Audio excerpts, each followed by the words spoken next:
So I can see that how they've already shaped the shot. And then Teddy gets down there and when he comes out of the crowd and looks at the yardage, he gives me a signal. He gives me a thumbs up. And so he did a little thumbs up like this, like he's walking like nobody can see it. He just does like this.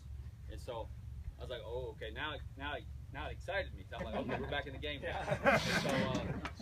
So I'm still 50 yards away. I haven't seen it yet.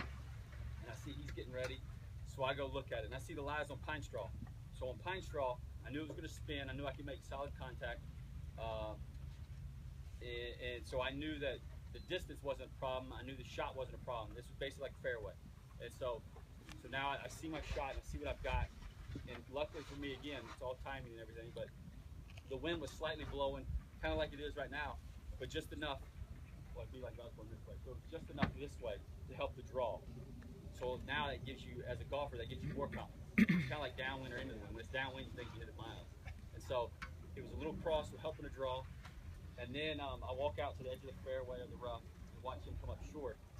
And so now it pumps me up some more. I'm like, that's going to be a tough up and down. If I can par, we can at least go to the next hole. Mike can win it with a par.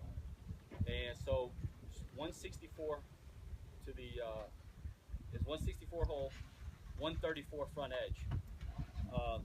So I said 52 degree is about in between 135 and 140, and the situation pumped me up about 20 yards. So I knew hooking it as well. I kept calling it draw, but hooking it as well is going to add distance.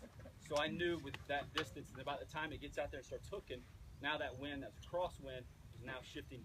Now it's downwind with the ball. So I knew all that added in. I was like, well, I'm going to hit this as hard as I possibly hit it. He said, perfect.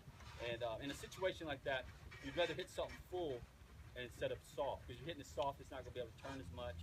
Like I said earlier about speed. If you don't have the speed, you can't produce the spin. And so everything about it, if it was just me playing with my buddies, everybody would be like, yeah, it's easy. Bubba does this all the time. But because it was the Masters, it made it a little bit more tough, But so yeah, so I went up there and hooked it as much as I could. I don't know if I'll be able to do it with this ball, but I'll try to show y'all a little something.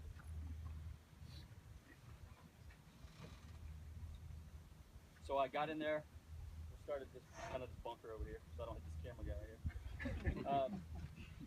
So I got in there, closed my stance just a little bit, hooded the club just a little bit to make sure it rope hooks, and then swung to the fence.